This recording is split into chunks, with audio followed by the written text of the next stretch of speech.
He's not your son. Get the test. She laughed over wine. I did. 0%.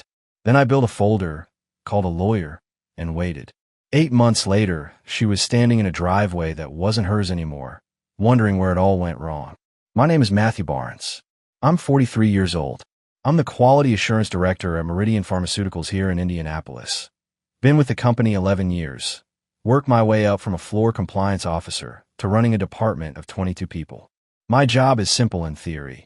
Make sure nothing leaves our facility that shouldn't. I read data. I spot anomalies. I catch things other people miss.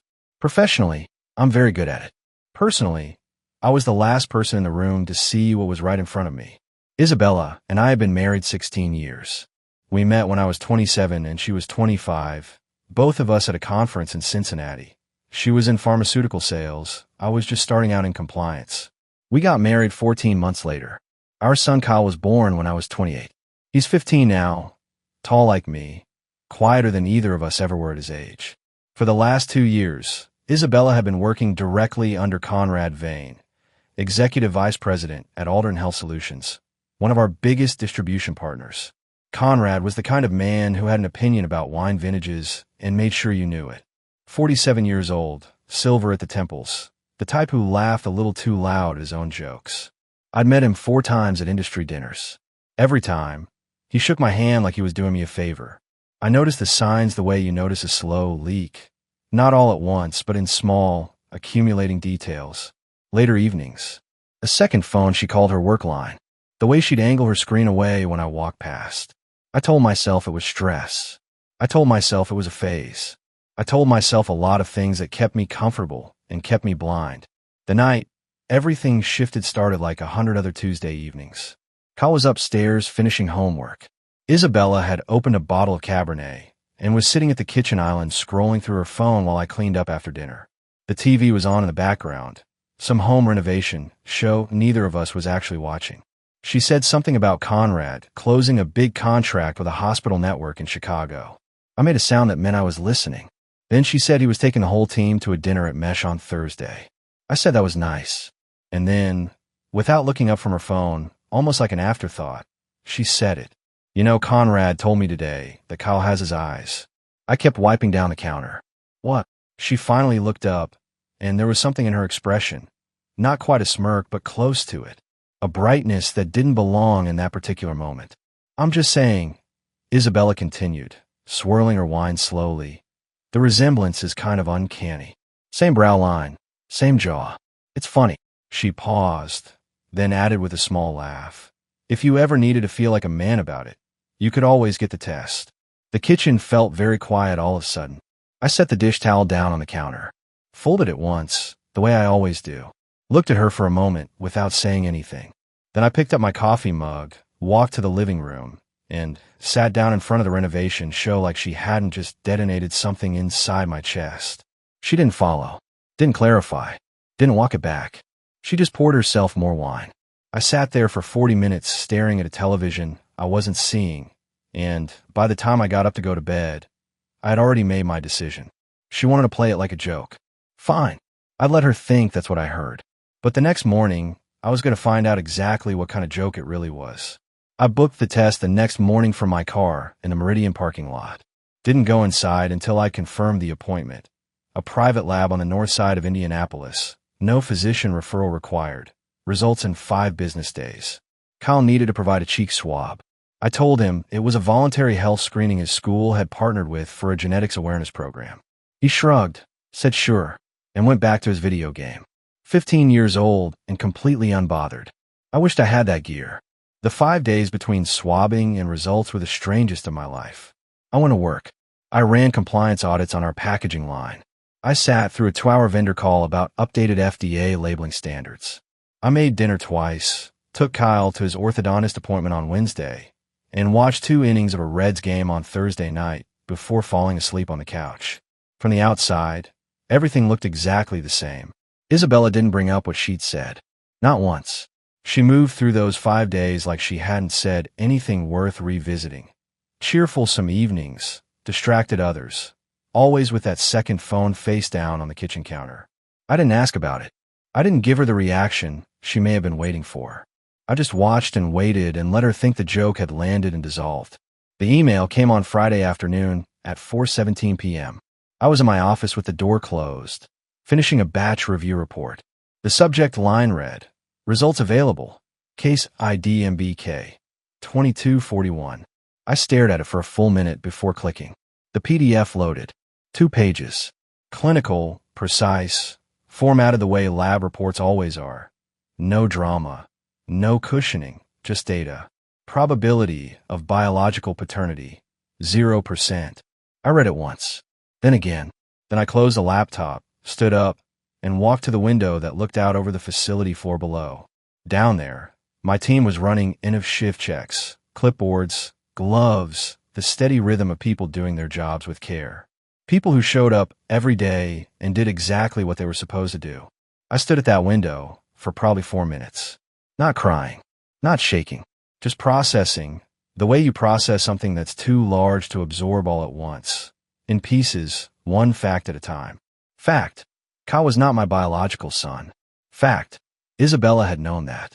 Had to have known. Fact, she'd made a joke about it at the kitchen island over a glass of Cabernet. I went back to my desk, printed the report, folded it into thirds, and put it in the inside pocket of my jacket. Then I finished the batch review, sent it to my supervisor, and drove home like it was any other Friday. That night, after Kyle went upstairs, I sat in the garage for an hour, not doing anything, just sitting in my truck with the door open and the overhead light on, turning the facts over in my mind the way you turn a stone over to see what's living underneath it. The anger was there. I won't pretend it wasn't, but it wasn't the hot, flailing kind. It was cold and deliberate, like a thermostat clicking into a new setting. I went inside around 10. Kyle's light was still on under his door. I knocked twice the way I always do. "Yeah," he called. I pushed the door open. He was at his desk, headphones around his neck, a half-finished history essay on his screen. He looked up, and for a second I just looked at his face, the line of his jaw, his brow, the way he held his pen between 2 fingers the exact same way I'd noticed Conrad Vane holding a cocktail stir at an industry dinner 2 years ago. I had cataloged that detail without knowing why. Now I knew why. "You good?" Kyle asked. "Yeah," I said. "Just checking in. Don't stay up past midnight." He nodded and put his headphones back on. I pulled the door almost closed and stood in the hallway for a moment with my hand still on the doorknob. He had no idea, and I was going to make sure that whatever came next, I handled it in a way that protected him from the worst of it. That wasn't sentimentality. That was a decision. A firm one. I went to our bedroom. Isabella was already asleep, or pretending to be, which she'd gotten very good at. I changed, set my alarm, and lay in the dark staring at the ceiling. By the time I closed my eyes, I had the outline of plan. It wasn't complete, but the foundation was there. Tomorrow I'd call a lawyer. Monday I'd find a private investigator. And between now and whenever this thing reached its conclusion, Isabella was going to see exactly the same husband she'd always seen. Steady, quiet, present, right up until the moment she didn't. Raymond Sloan's office was on the 14th floor of a building downtown on Illinois Street, the kind of office that doesn't advertise itself loudly, but speaks clearly to anyone paying attention. No flashy reception area, no motivational posters, just solid furniture, organized shelves, and a man behind the desk who looked like he'd seen every version of the conversation we were about to have. I called Monday morning for my truck before work. His assistant gave me a Thursday slot. I took it. That same Monday night, I called my father. Roy Barnes was 71 years old and still lived in the house where I grew up, a 2-bedroom ranch outside Terre Haute, 45 minutes south of Indianapolis. He'd been Army infantry, 2 tours in Vietnam, the kind of man who fixed things himself and never spent more words than the situation required.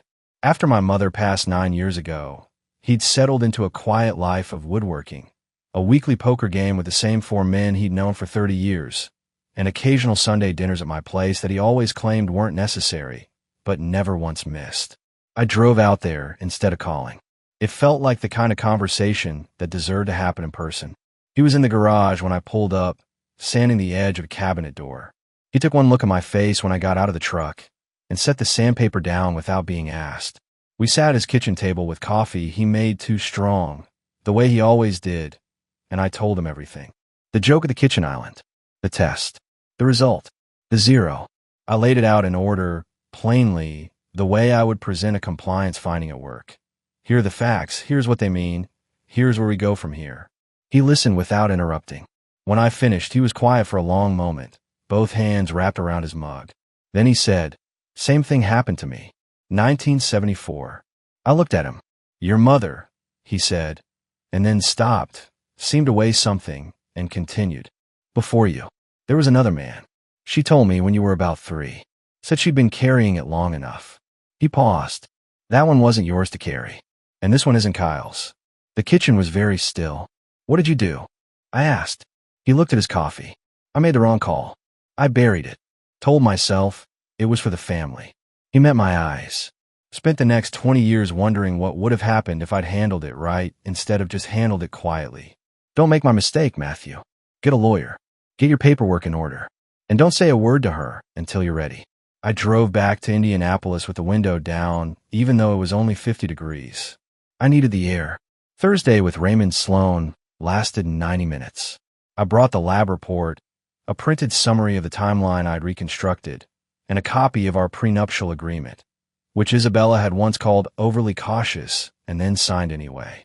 Sloan read everything without comment, made 3 notes on a legal pad, and looked up. "The paternity clause in your prenup is solid," he said. "Misrepresentation of biological parentage triggers asset reversion. That's meaningful." He leaned back. "My recommendation is that you don't confront her yet. Let me connect you with an investigator first. Evidence gathered before confrontation is worth 10 times more than evidence gathered after." "Already planning on it," I told him. He almost smiled. "Good. Then we're starting in the right place."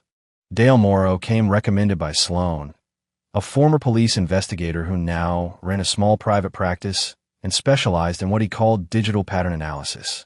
We met for coffee the following Tuesday. He was a quiet man, methodical, the kind of person who listened more than he spoke. I explained what I needed: travel records, hotel logs, calendar cross-referencing, financial trails, anything that connected Isabella to Conrad Vane during the window surrounding Kyle's conception. Dale nodded slowly. "Give me 2 weeks," he said. "I'll give you a picture." In the meantime, I went home every evening and was exactly the husband I'd always been. I asked about Isabella's day. I made sure Kyle had everything he needed for school. On Saturday, I grilled steaks in the backyard while Kyle shot hoops in the driveway, and Isabella sat on the porch reading something on her tablet. And from the outside, it looked like an ordinary family having an ordinary weekend. It was the furthest thing from ordinary I had ever experienced. But that was fine. I wasn't ordinary anymore either. The folder Dale Morrow sent over arrived as a secure link on a Thursday evening, 2 weeks and 1 day after our coffee meeting. I opened it in my home office with the door locked and Kyle's music thumping faintly through the ceiling above me. 41 pages. I went through it slowly, the way I go through compliance documentation, methodically, one item at a time, not letting the weight of any single page pull me under before I'd finished the rest. The first section was travel records. Isabella had taken 11 overnight trips in the 2-year period Dale flagged as relevant. 7 of them were listed on her work calendar as client visits or regional conferences. Dale had cross-referenced the hotel logs. Conrad Vane's corporate card had been charged at the same properties on 6 of those 7 trips. Adjacent rooms in 3 cases. The same room in 2. I set that page aside and kept reading. The second section was financial. Isabella had a personal credit card I knew about, but rarely reviewed. She handled her own spending, and I'd never had reason to question it. Dale had flagged 17 charges over 18 months at restaurants, hotels, and a boutique travel agency in Carmel. The amounts were modest enough to avoid attention. The patterns were not. The same restaurant in Broad Ripple appeared 6 times. Always a Tuesday. Always between 7 o'clock and 9:30 p.m. Always on evenings when Isabella had told me she was working late. I knew that restaurant. We'd been there once for our anniversary, years ago.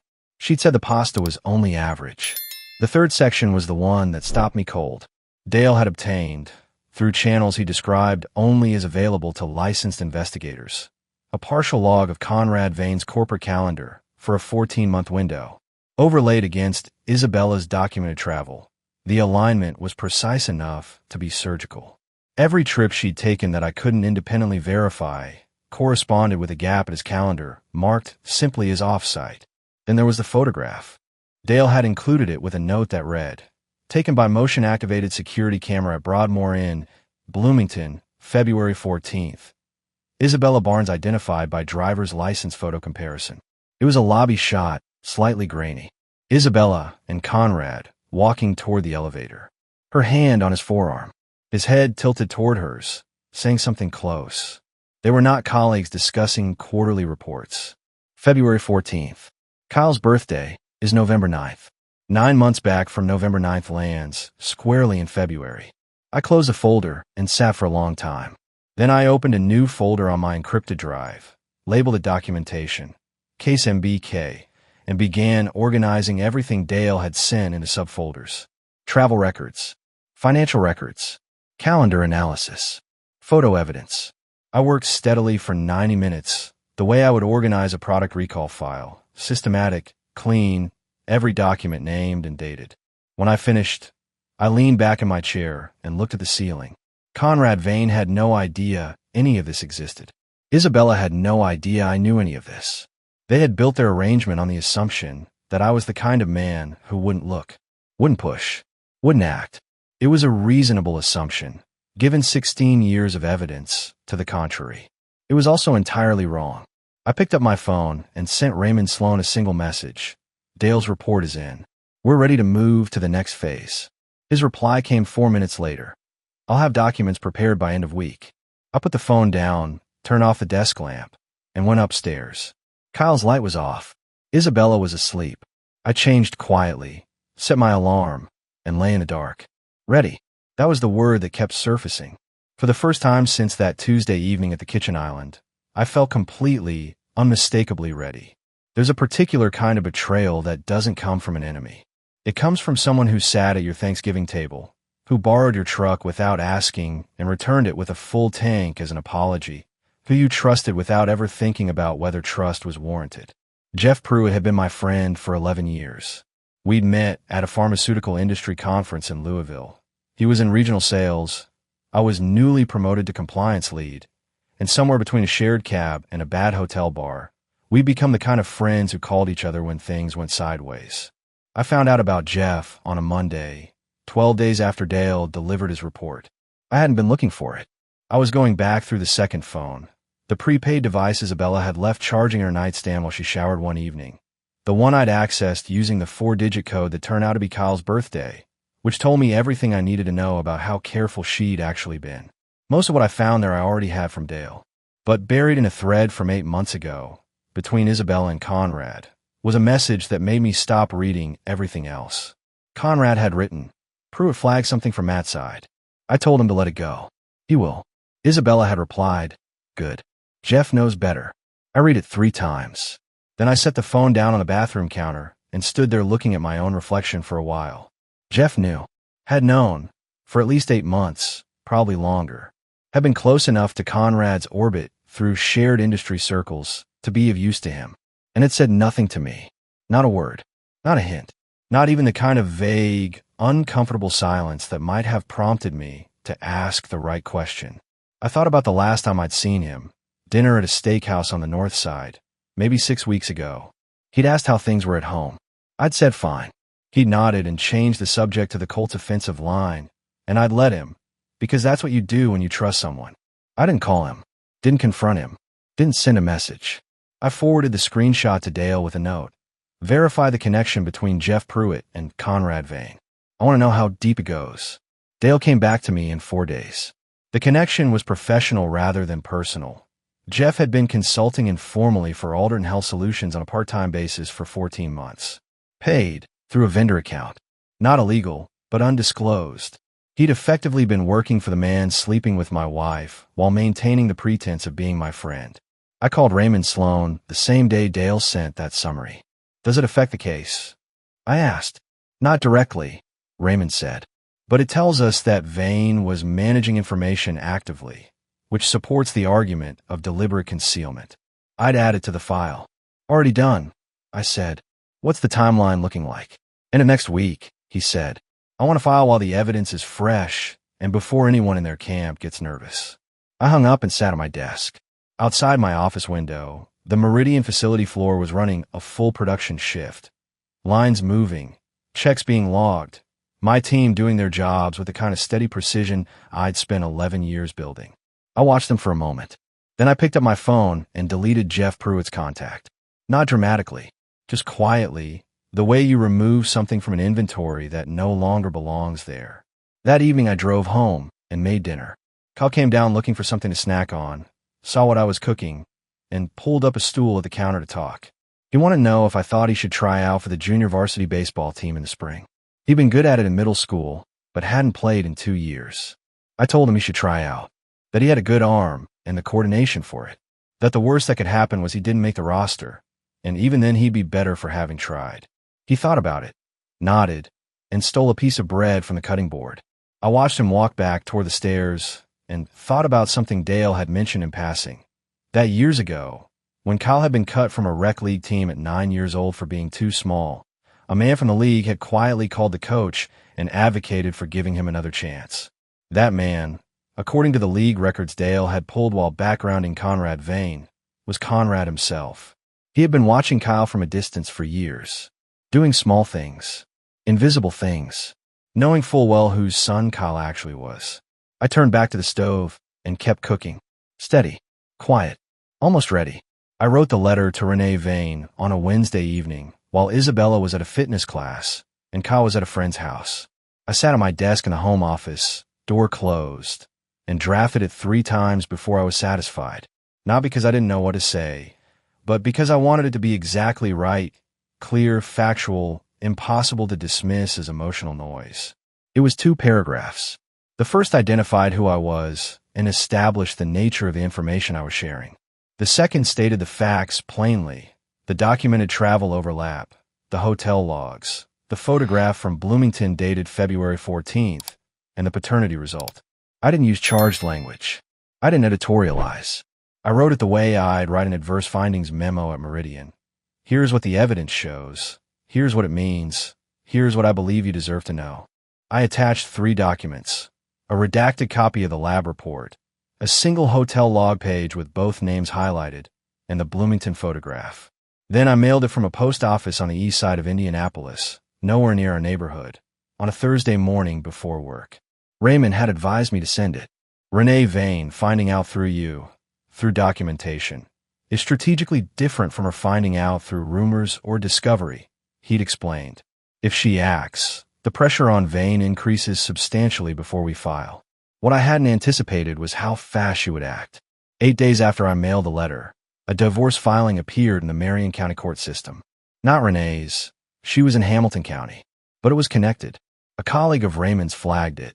Dana Whitmore versus Charles Whitmore, filed in Hamilton County. The name meant nothing to me until Raymond explained that Dana Whitmore was Renee Vane's older sister, and that Charles Whitmore was a business partner of Conrad's who had apparently been caught up in the same social circle. The letter had traveled further than I'd aimed. Renee herself called me 4 days after that. I was in the Meridian parking garage, just back from a supplier audit, when an unfamiliar number came through. I answered out of habit. Mr. Barnes. Her voice was composed, the forced composure of someone who had been crying recently and was determined not to again. This is Renee Vane. I got your letter. I know, I said. I'm sorry you had to receive it. A pause. Is the photograph genuine? Yes. It was obtained by a licensed investigator through legal means. Another pause, longer this time. How long has this been going on? Based on what I've documented, I said carefully, at least 3 years. Possibly longer. She was quiet for a moment. Then she said, I have my own questions to answer now. About my son. That stopped me. Your son. Trevor is 14, she said. And I'm looking at a photograph on my own phone right now, from a family barbecue 2 summers ago. And I'm asking myself questions I don't want to ask. I didn't say anything to that. There was nothing useful to say. Thank you for telling me, Renee said finally. I know it wasn't easy. It was the right thing, I said. She ended the call. I sat in the parking garage for 10 minutes, engine off, thinking about a 14-year-old kid named Trevor who was about to have the same kind of week that Kyle was eventually going to have. Then I called Raymond. Renee Vane is moving. I told him. Good, he said. Then it's time we move too. I'm filing Friday. 2 days later, I came home from work to find Isabella in the kitchen pouring a glass of water, and I sat down at the kitchen table and set my work bag down and said, "We need to talk." She turned around. Something in my voice, not volume, not anger, just a particular quality of finality, made her go very still. "Okay," she said slowly. "Friday," I told her. "Raymond Sloan is filing for divorce on Friday. I wanted you to hear it from me first, so you'd have time to get your own attorney." The glass of water sat untouched on the counter. "Matthew, I have a lab report," I said. "I have the hotel records. I have the photograph from Bloomington. I have the messages from your second phone." I kept my voice level. "I'm not here to fight. I'm telling you where things stand, so you can make informed decisions." She sat down, hard, like her knees had simply stopped cooperating. "How long have you known?" she finally managed. "Long enough," I said. "Long enough to do this right." Isabella left for a conference in Cincinnati on a Thursday morning. She'd mentioned it 2 weeks earlier. A 2-day pharmaceutical sales summit, hotel booked, agenda forwarded to my email the way she always did to demonstrate transparency. She wasn't actually practicing. I kissed her on the cheek at the door, told her to drive safe, and watch her Audi back out of the driveway. Then I went inside, made a second cup of coffee, and got to work. Raymond had spent the previous 10 days preparing the paperwork. The prenuptial agreement's paternity clause was the cornerstone. In the event of proven biological misrepresentation, marital assets reverted to their premarital ownership structure. The house was in my name before we married. I had paid the down payment from savings accumulated before we met. Isabella had contributed to the mortgage over 16 years, and Raymond had calculated her equitable share precisely, setting aside that amount in a structured account. Everything else, the house itself, the investment accounts in my name, the retirement funds, was documented, organized, and legally repositioned. The deed transfer finalized at 9:47 a.m. through Raymond's office while I sat in my kitchen with my laptop open. I watched the confirmation come through, then closed the computer and moved to the next item. The joint checking account was separated by noon. I transferred Isabella's half. Raymond had calculated it to the dollar, into a new account in her name only, with a letter from his office explaining the action and its legal basis. Clean, documented, unimpeachable. By 2 in the afternoon, I had changed the alarm code, revoked Isabella's access to the shared cloud storage where we kept tax documents and household records, and transferred Kyle's school portal login to my email exclusively. I was locking the door to Isabella's home office, a converted bedroom she used for work calls and filing, full of binders and sticky notes and a motivational quote calendar she updated faithfully when my phone rang. Unknown number, Cincinnati area code. I answered. "Matthew Barnes." The voice was male, tightly controlled, the kind of control that comes right before something breaks loose. "Speaking," I said. "This is Conrad Vane." A pause that carried the weight of a man who had just realized how badly he'd underestimated someone. "I've been served with divorce papers this morning. My attorney found your attorney's name on a related filing. I think you owe me an explanation." I leaned against the hallway wall. Kyle was at school. The house was very quiet. "I don't owe you anything, Conrad," I said, "but I'll give you one sentence anyway. You thought this was going to stay quiet because you decided I was the kind of man who lets things go. You were wrong about that. You sent a letter to my wife." "I sent your wife the truth," I said. "She deserved it. Same as I deserved it." A long silence. "You have no idea what you started." "Actually," I said, "I have a very precise idea. My attorney filed for divorce this morning. The paternity clause in our prenuptial agreement has been invoked. The asset documentation is complete. Your corporate travel records and hotel logs are part of a file that is now in the hands of my legal counsel. And your wife, who called me personally, which I thought showed real character, is moving forward with her own attorney." I kept my voice completely even. "So I'd say I have a reasonably accurate picture of what I've started. The question is whether you understand what you're in the middle of." Another silence. Longer. "Why is your divorce lawyer sitting in my wife's attorney's office right now?" he demanded. "I just got a call from Renee's counsel." "Because your wife retained good legal representation quickly," I said, "which tells me she's smarter than you gave her credit for. Goodbye, Conrad." I ended the call, stood in the hallway for a moment. Then I straightened up, walked to the kitchen, and started pulling things out of the refrigerator to make Kyle's after-school snack. He got home at 3:45, dropped his backpack at the door, came to the kitchen, and sat at the counter the way he always did, reaching for the plate I'd set out without being asked. He ate for a minute, then looked around. Something small but perceptible had shifted in the house, the way a room feels different when furniture has been moved, even if you can't immediately identify what changed. "Mom's in Cincinnati," he asked. "She is," I said. He nodded, ate another bite. "Then, Dad, I need to tell you something." The way he said it, the particular gravity of it, made me set down what I was doing and turn to face him fully. Cole put his fork down. He was looking at the counter, not at me, and his jaw was set in that way he had when he was working up to something uncomfortable. "I saw Mom," he said. "With him. With her boss. About 1.5 years ago." He finally looked up. "You were out of town for a compliance audit. She said she had a work dinner. I forgot my gym bag at school, and she drove me back to get it. And we stopped at this restaurant on the way, and she said she just needed to drop something off." He stopped. He was there. They didn't see me right away. The way they were talking, the way she touched his arm. He stopped again. I knew it wasn't a work thing. I didn't know what to do, so I didn't do anything. And then every time I thought about saying something, I kept thinking about what it would do to everything.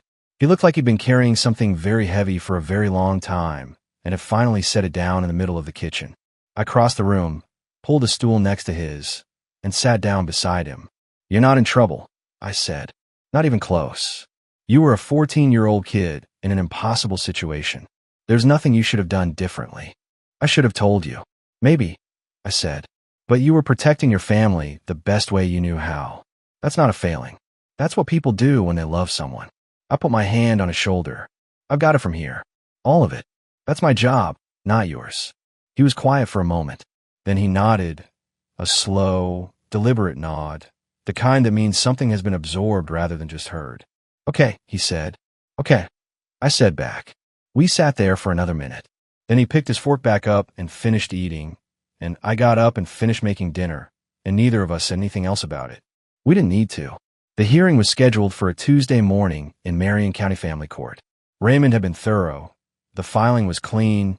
The documentation was organized into a submission package he described as the most complete evidence file he'd presented in 14 years of family law practice. I wore a gray suit, no tie, the way Raymond suggested, professional but not adversarial in appearance. Isabella walked in with her attorney, a man named Gerald Fitch who had a reputation for aggressive posturing in preliminary hearings, intended to file motions the way some people throw things, frequently, and with more force than accuracy. She was dressed carefully, composed, the kind of composed that takes real preparation. She didn't look at me when she came in. The judge was the Honorable Patricia Drummond, 22 years on the family court bench, reading glasses on a chain, the kind of judicial presence that made the room quieter just by entering it. Raymond had flagged one potential complication the previous Friday. Isabella and Judge Drummond had both attended a charitable fundraiser 18 months ago, a hospital gala that Isabella had mentioned in passing as a networking event. Their names appeared on the same guest list. Raymond filed a motion for judicial disclosure before the hearing began. Standard procedure, properly executed.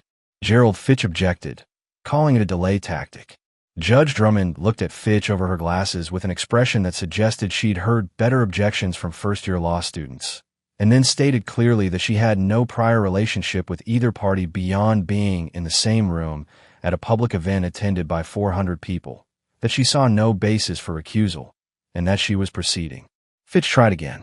The judge said, "Counselor, I've noted your objection. Move on." That was the last time Fitch controlled anything in that room. Raymond presented the case in sequence. The prenuptial agreement and its paternity clause, the lab report from 2 independent laboratories, the hotel documentation, the financial records, the photographic evidence. He was methodical and unhurried, the way a man is when he knows the facts are doing all the necessary work. Judge Drummond reviewed the paternity report in silence. She read it twice. I watched her go back to the top of the page. Then she looked over her glasses at Gerald Fitch. "Counselor," she said, "your client never disclosed to her husband that there was any question regarding the biological paternity of the child identified in this marriage." Fitch started to speak. She raised one finger. I'm asking whether she disclosed it. Yes or no? A pause. No, Your Honor. She set the report down. This court recognizes deliberate concealment of biological paternity as a form of material misrepresentation within the marital estate. The prenuptial clause is enforceable as written. She turned to the asset documentation. The equitable calculation performed by petitioner's counsel is consistent with applicable statutes. I'm accepting it. The asset division came out at 85% to me, 15% to Isabella, after accounting for her proportional mortgage contributions over 16 years. Raymond had argued for it precisely.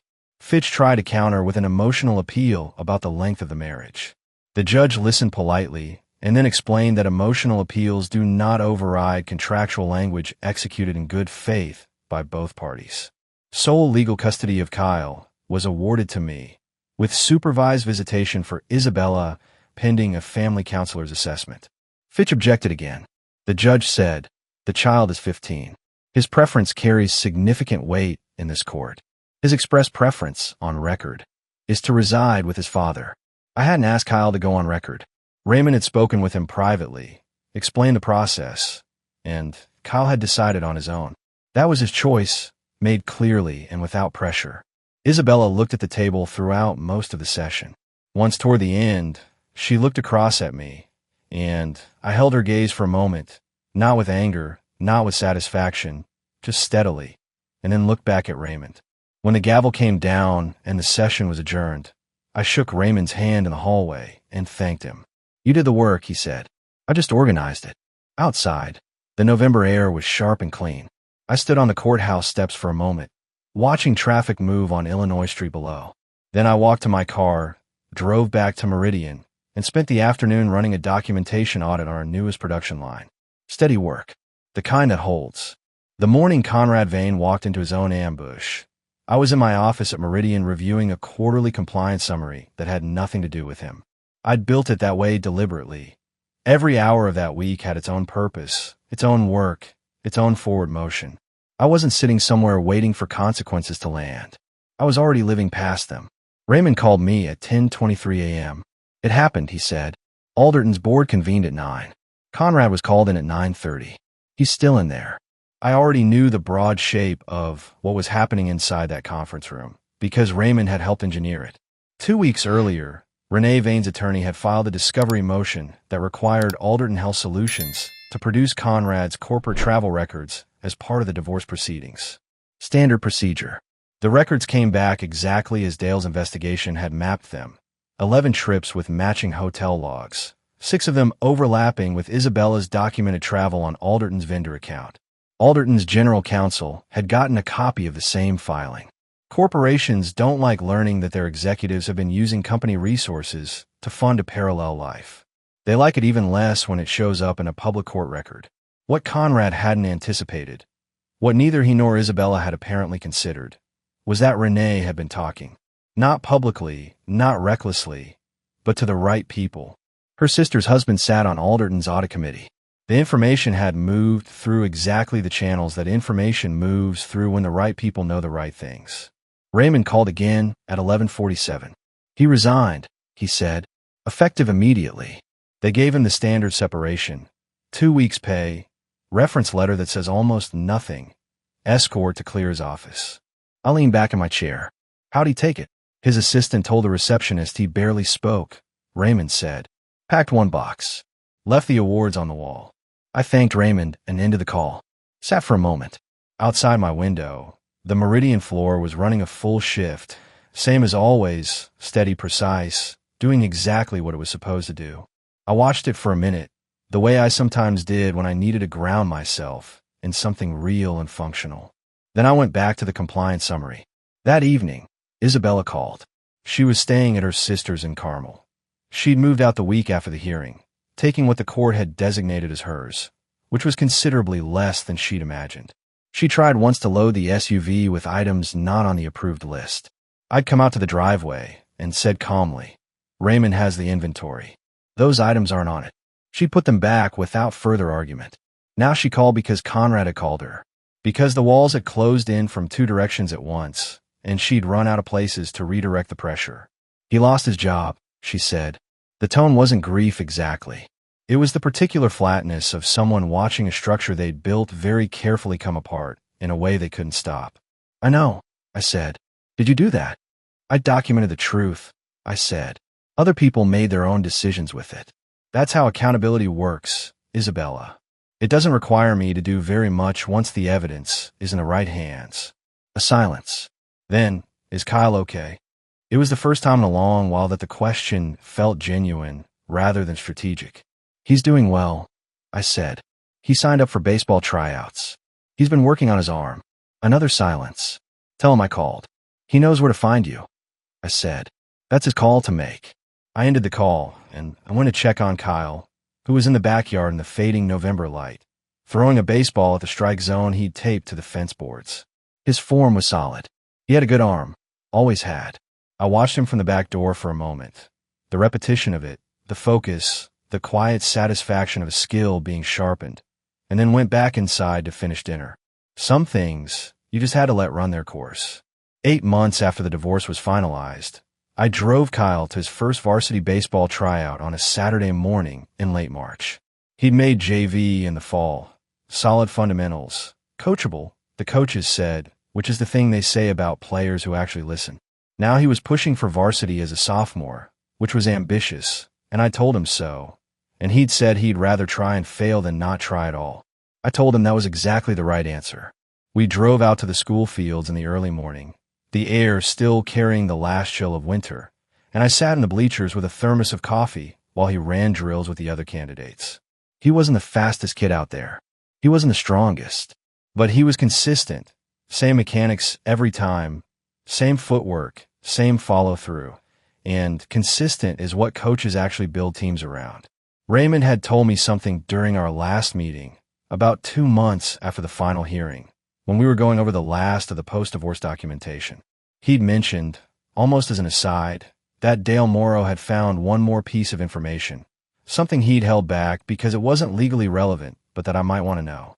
Years ago, when Kyle was 9 and had been cut from a rec league roster for being too small, a call had been made to the league coordinator. The call had come from a man who argued that the kid deserved another chance. That size wasn't the measure of potential, that the league should give him the opportunity to develop. The call had worked. Kyle had been reinstated. He'd improved steadily over the next 2 seasons. The man who made the call was Conrad Vane. I'd sat with that for a while. It was the most complicated thing in the whole complicated story. That a man who had built his life around deception had also, quietly, done something decent for a boy he knew was his son without ever being able to say so. It didn't excuse anything, but it was real, and I wasn't going to pretend it wasn't. Kyle didn't know. I hadn't decided yet whether he ever would. That was a question for later, when he was older, when the ground under all of us had settled more completely. Right now, he was a 15-year-old throwing a baseball at a tryout on a Saturday morning, and that was exactly where he needed to be. Conrad Vane had relocated to Phoenix. His divorce from Renee had finalized 4 months earlier. She'd gotten the house, the primary accounts, and primary custody of Trevor. Isabella was working for a smaller firm in Cincinnati, living in an apartment near her sister. She and Kyle had started a weekly phone call that he managed on his own terms, which I respected entirely. Jeff Pruitt had reached out once, about 3 months after everything came out. A long text, explanatory in tone, apologetic in places, justifying in others. I read it fully, didn't respond, and deleted it. Some bridges don't need burning. They just need removing from the map. On the field, Kyle fielded a sharp ground ball off a bad hop, recovered his footing, and threw clean to first. The coach watching made a note on his clipboard. I poured more coffee from the thermos and settled back on the bleachers. Roy drove up about 20 minutes into the session, appearing without announcement the way he always did when something mattered. He climbed the bleachers with the careful deliberateness of a 71-year-old man who refuses to use the railing, and sat down next to me without a word. We watched together for a while. He's got good hands, Roy finally said. He does, I said. Roy wrapped both his hands around the travel mug I handed him. You doing all right? Yeah, I said. I'm doing all right. He nodded once. That was enough between us. It always had been. On the field, Kyle lined up for another round of infield drills. Same mechanics, same focus, same quiet determination. The morning light had come up fully now, the chill burning off, the field bright and clear. I watched my son field ground balls in the Indiana March sun, and I thought about what Roy had said that night at his kitchen table. Don't bury it, don't carry it, handle it right. And I thought that on balance, that was exactly what I had done.